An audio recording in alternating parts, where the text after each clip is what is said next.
Hello everyone, Girnar coaching academy या चॅनलवर तुमच्या सर्वांचं स्वागत आहे. अपूर्णांकांचा लहान मोठेपणा किंवा चढत्या क्रमाने लावा असे प्रश्न प्रत्येक स्पर्धा परीक्षेमध्ये हमखास विचारले जातात.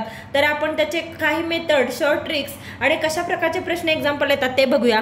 तर आपण त्यातला पहिला टाईप बघूयात की कशा प्रकारचे प्रश्न असतात. तर आपण टाईप 1 पासून सुरुवात करूया. अगदी बेसिक टाईप कोणता आहे? समजा एखादे अपूर्णांक आपल्याला दिलेत. एक्झाम्पल घेऊ 6/7, 1/7, 4/7 आणि 15/7. म्हणजे आता इथे काय दिसतंय आपल्याला, सगळ्या संख्यामध्ये या संख्यांचा छेद जो आहे समान आहे, 7 7 7 7. अशा प्रश्नांमध्ये काय करायचं तेव्हा, तर इथे एक मेथड आहे. जेव्हा छेद समान असतात तेव्हा जो या संख्यांमध्ये ज्या छेद समान असणारमध्ये ज्याचा अंश मोठा तो अपूर्णांक मोठा. म्हणजे आता इथे छेद समान आहेत आणि अंश किती आहे? 6, 1, 4 आणि 15. या चार संख्यांमध्ये सगळ्यात मोठी संख्या कोणती आहे? तर ती संख्या आहे 15. म्हणजे सगळ्यात मोठा अपूर्णांक कोणता? तर 15/7. म्हणजेच काय थोडक्यात छेद समान ही झाली आपली कंडिशन. छेद समान असतील तर मोठा अंश जर असला तर तो अपूर्णांक काय असतो? मोठा. आणि ज्याचा अंश छोटा तो अपूर्णांक छोटा. मग आता इथे सर्वात छोटा अपूर्णांक कोणता? तर अंश कुठला छोटा आहे? 1/7. म्हणून हा अपूर्णांक सर्वात छोटा झाला. हा बेसिक आपला पहिला टाईप आहे. हे एक थोडक्यात ट्रिक टाईप लक्षात ठेवायचं की जर छेद समान असतील तर अंशाला जो मोठा अंश तो अपूर्णांक मोठा आणि जो छोटा नंबर असेल तो अपूर्णांक छोटा. आणि ह्याचा सेकंड टाईप कोणता आहे हे आपण काय बघितलं की जर छेद समान असतील तर. पण ते जर आता अंश समान असतील तर कसं ओळखायचं? समजा 11/17, 11/15, 11/21 अशा आपण 3 नंबर घेतलेत. तर याच्यामध्ये काय आहे? अंश समान आहेत, 11 11 11. जर अंश समान असेल तर उलटी कंडिशन आहे. अंश समान जर असेल तर ज्याचा छेद मोठा, जर छेद मोठा असेल तर तो अपूर्णांक असतो सर्वात लहान. आणि जर छेद लहान असेल तर तो अपूर्णांक असतो मोठा. म्हणजे याच्या विरुद्ध कंडिशन आहे सेम. म्हणजे जर आता इथे समजा अंश समान आहे सगळे 11 11 11 आणि यातला आपल्याला मोठा अपूर्णांक विचारलाय कोणता, तर काय बघायचं? सर्वात छोटा कोणती संख्या आहे अंशाला? 15. म्हणजे 17, 15 आणि 21 मधली सर्वात छोटी संख्या आहे 15. म्हणून मोठा अपूर्णांक कोणता? तर 11/15. आणि सर्वात लहान अपूर्णांक कोणता? तर अंशाची सर्वात मोठी संख्या 21. म्हणून जी लहान तो अपूर्णांक मोठा. म्हणून सर्वात मोठा अपूर्णांक 11/21. हे आपलं बेसिक 2 टाईप आहेत. हे सर्वांनी लक्षात ठेवा. बऱ्याच वेळी याच्यावरती देखील प्रश्न विचारले जातात. आता आपण क्वेश्चन थ्रू बघूयात की हे अपूर्णांकाचे एक्झाम्पल कशी सोडवायची, जे मागील परीक्षेला प्रश्न विचारले होते. बऱ्याच वेळा असं होतं की असे मोठे नंबर बघितले की आपण नेहमी हा प्रश्न स्किप करतो किंवा आपल्याला कधी कधी ट्रिक्स पण आठवत नाही. पण याच्यासाठी एक सोपा उपाय करायचा. जेव्हा लहान किंवा मोठा अपूर्णांक विचारलेला असतो तेव्हा छेदाची संख्या बघायची. जेव्हा या छेदाच्या संख्या या 1 ते 10 मध्ये असतात तेव्हा काय करायचं? डायरेक्ट भागाकार करून टाकायचा. म्हणजे ते जास्त सोपं जातं, कारण 10 पर्यंतचे पाढे तर आपल्याला इझिली येतात, सर्वांना येतात. म्हणून काय करायचं? जेव्हा छेद हे 1 ते 10 मध्ये असतात तेव्हा भागाकार करायचा. म्हणजे आता इथं जर आपण 38ला 9नी भागलं तर काय येतं? 9 चौक 36. राहिलेवरती काय? 2. 2नी भाग जात नाही म्हणून दशांश चिन्ह घेतलं. 2 राहिलेवरती 0 घेतला. 9 दुनी 18. परत 2 राहिलं, 0 घेतला. 9 दुनी 18. म्हणजे ह्याचं उत्तर काय आलं बघा करायचं? 4.22 4.22 आलं.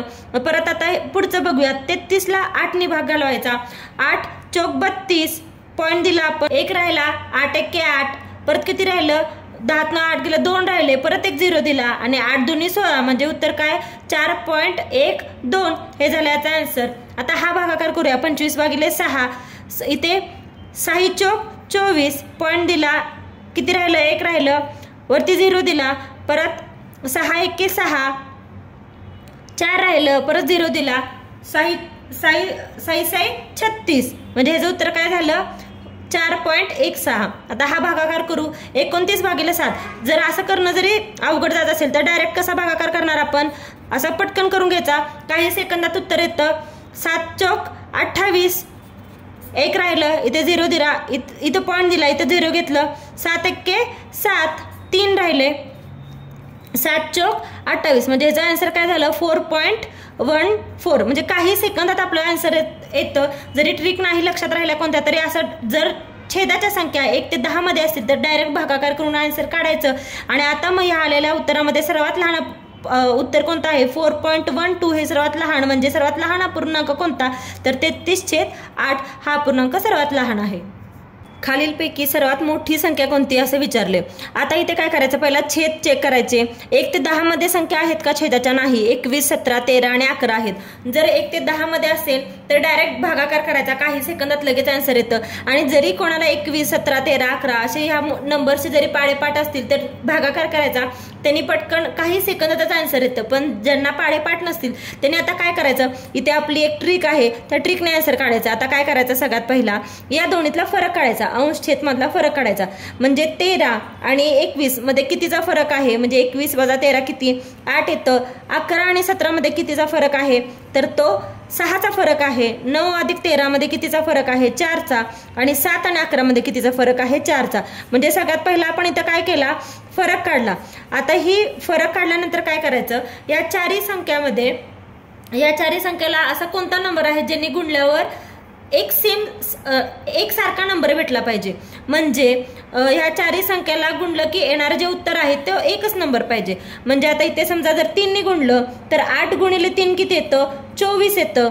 6 गुणिले 4 किती येतं 24 येतं.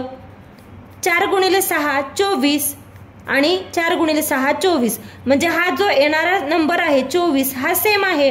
म्हणजे थोडक्यात या संख्याला अशा नंबरनी गुणायचं की ज्यांचा गुणाकार सेम असला पाहिजे.